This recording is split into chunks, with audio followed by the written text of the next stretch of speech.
Welcome to another edition of WCW, of How I Would Book It, WCW 1998. This is the second Monday Nitro of the month of March, as we are on our way to the next big event for WCW Uncensored. Remember,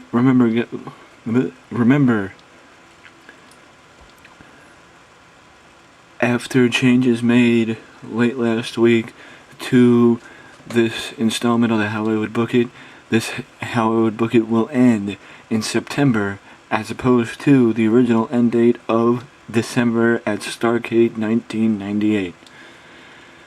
So, without further ado, let's kick off the show with this opening match right now. Fact of the matter is, for the first time in quite a while, Nitro actually will kick off with a match, a triple threat match between Mortis, Dean Malenko, and Steve Mongo McMichael. Three men who really haven't done much in WCW thus far in the year of 1998, looking for direction or in general a win that kicks them off and gets them some momentum. But Mortis wins this match against Steve and Dean, and I guess has one of his first wins of 1998. Now we move on to the next match Now we move to the next segment, where we move to the broadcast position with Mike Today, Bobby Heenan, and Tony Schiavone, as they talk about the Hitman Bret Hart and the problems that Bret Hart has had with Randy Macho Man Savage and Curt Hennig since the start of 1998, and just in general, the problems he's had since joining WCW. Now we move to the next segment, which is a video package highlighting the history, or highlighting what has happened between Eric Bischoff, Hollywood Hulk Hogan, Kevin Nash, and Randy Savage since Starrcade 1997, when Kevin Nash distracted Hulk Hogan, allowing Sting to win the WCW World Heavyweight Championship and start the tension between the NWO and the Outsiders, which led to Scott Hall losing at Super Brawl, losing his job at Super Brawl in a career versus title match against Sting. Now we move to the next match, which is Lex Luger against Alex Wright, and Lex Luger gets the victory over Das Wunderkind. And after the match, Lex Luger grabs the microphone and calls out the NWO member who attacked him 2 weeks ago on Saturday night, Buff Bagwell, but does not get a response. Lex says something like this: "Buff, you and the rest of your cronies, you little flunkies, you're man enough to attack me from behind, but what about coming out and facing me face to face, man to man, when I can see you coming? Are you gonna be man enough then? Are you gonna hide behind your numbers? When are you gonna stand up and be a man and face the total package? I'll be waiting, Buff." Now we move to the next segment, which is one of the old-fashioned Goldberg videos, highlighting the roughly last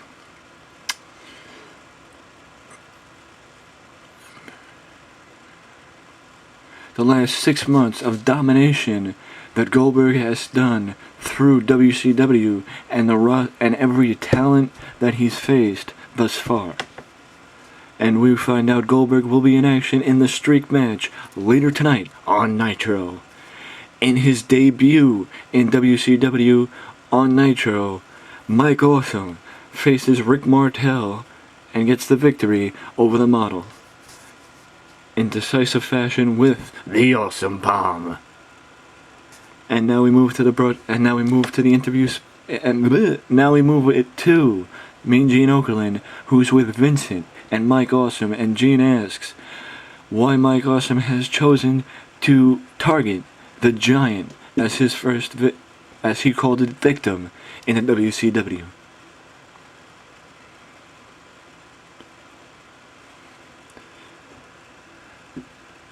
Because fear.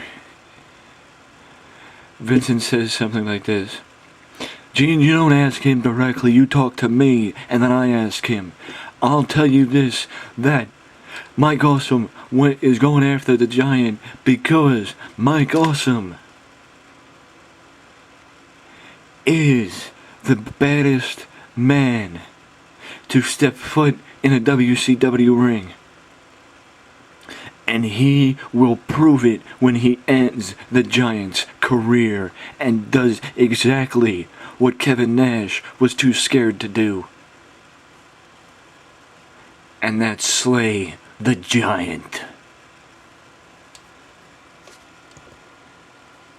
So basically, it's Mike Awesome's going after the Giant because Kevin Nash, he's going to do what Kevin Nash couldn't, and that's take the Giant out. Now we move to the next segment, which following a commercial break, Bret Hart's music starts, and Bret Hart gets on the mic and does a borderline shoot, saying, all I heard about WCW was how they had the best up and coming stars in the wrestling business to go along with the veterans, the best veterans, the biggest household names of our sport.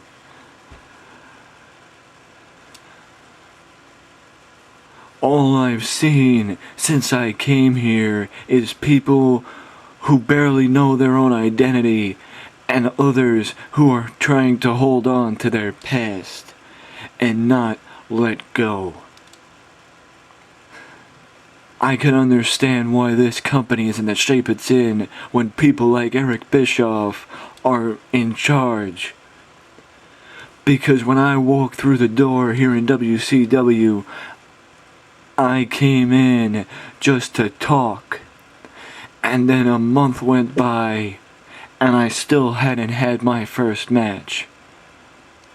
And then once I had my first match, another month went by, and still only one match.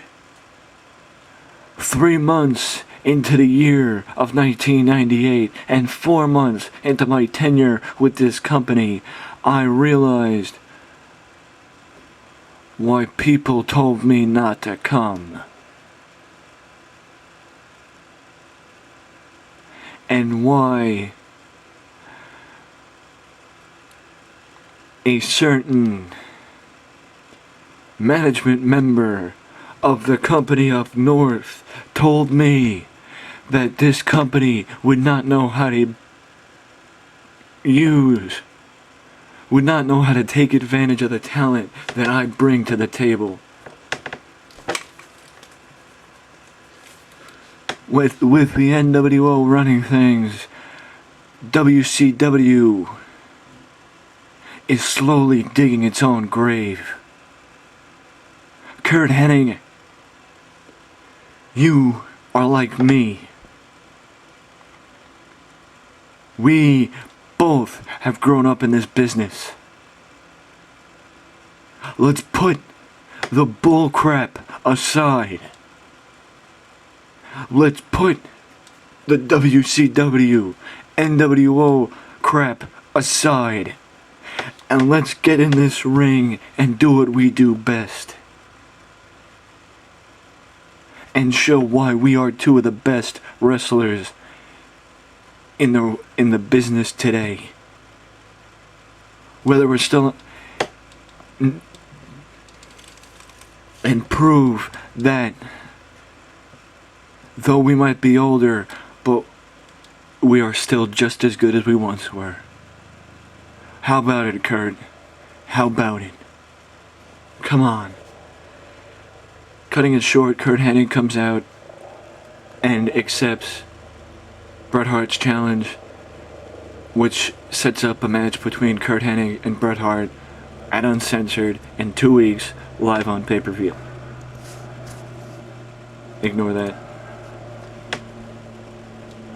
This segment is where the match is made, and now we move to the next match, which is DDP up against another Flock member. This time, it's Kidman. He's beaten Hammer. He's beaten Perry Saturn. Now it's Kidman. He only has 2 Flock members left, Lodi and Riggs. Before, you only have 1. That being Raven. Now we move to back to the announce position, where the announcers, Tony, Mike, and Bobby, push the main event, Bret Hart against Roddy Piper.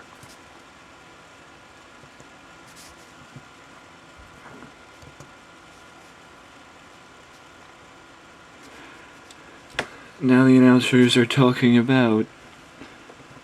Now we go back to we stay at the announce position, and they continue to talk about Hollywood Hogan and Eric Bischoff, as Hollywood and Eric are not here tonight, but have something planned for next week that will change WCW and how everyone views Big Sexy Kevin Nash. Here we go with the streak match. Goldberg continues his streak as he sends Fit Finlay away pretty easily. Oh, I mixed it up. They're here tonight. They're not going to be here next. Ignore that previous segment with the announcers. They're here. Oh, I screwed up. I meant to say they're here this week, and they're going to do that promo this week, not next week. This week. Hulk Hogan and Eric Bischoff come out. They cut a promo. See, because I was originally going to have Bret Hart shoot from the hip, because of the fact that I wasn't going to have Bret Hart do the promo he did earlier in the show on Curt Hennig, I will have Hollywood Hogan and Eric Bischoff control this segment. I would have no say in the segment. They would write out the segment. They would do everything they want, anything they want rather. In the segment, I would just say talk about Kevin Nash, and talk about what's gone on the last 2 months with the NWO, and mention Randy Savage, etc., etc., etc. They would have complete control, and I would just okay the segment, because I believe doing that, Hogan and Bischoff can put together a good segment. Now we move to the semi-main event, Sting against Rey Mysterio Jr. The one reason and one reason only I chose to do this match is because I thought doing this match, Rey and Sting might be able to put on a good match. I was wrong. I was sort of wrong, but sort of right. They put on a decent match, but not as good as a match. Not as good of a match as I thought they would, because the clash in styles was just a little too different.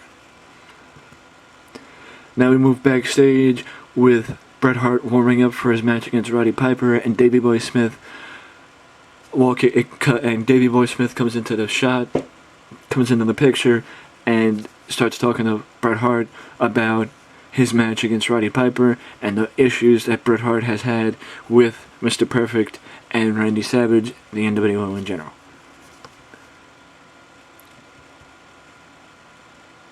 Now we move to a different place backstage, where we see Ted DiBiase talking on his phone, but we can only hear what he's saying. We can't hear who he's talking to.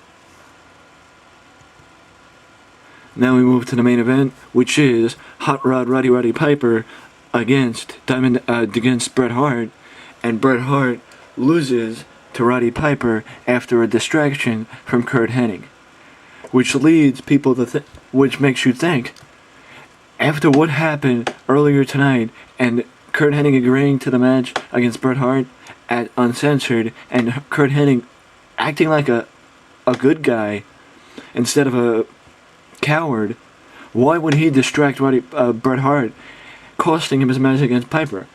Why would he even show his face at the match if he had nothing to do with it?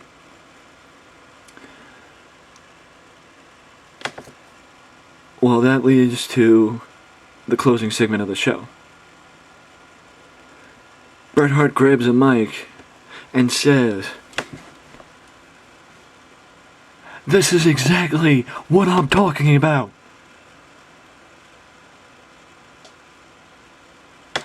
All this company is a bunch of people who would jump at the opportunity to stab you in the back if it means they could gain from it. This company wouldn't know how to properly take advantage of my talents if somebody wrote it out for them.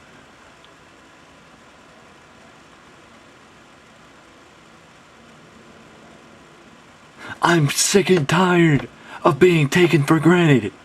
I'm sick and tired of being stabbed in the back. And I'm sick and tired of waiting for my turn. I'm Bret Hart. I'm the best there is, the best there was, and the best there ever will be. And Eric Bischoff, you blew it. Because I quit."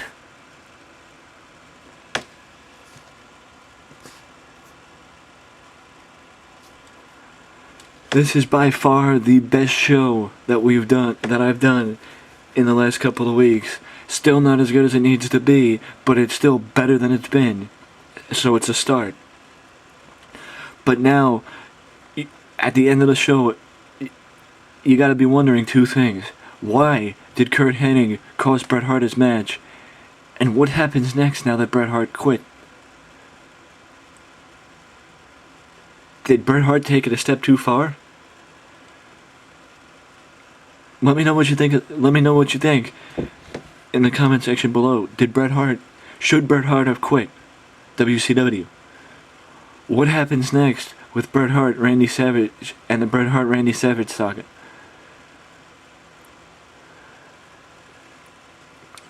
Let me know what you think of that in the comment section. Let me know also what you thought of the show in the comment section below. And remember, don't forget to like, subscribe to the channel for more unique content just like this that you can only find right here at Wrestling Express. Thanks for joining me. Till next time. Later.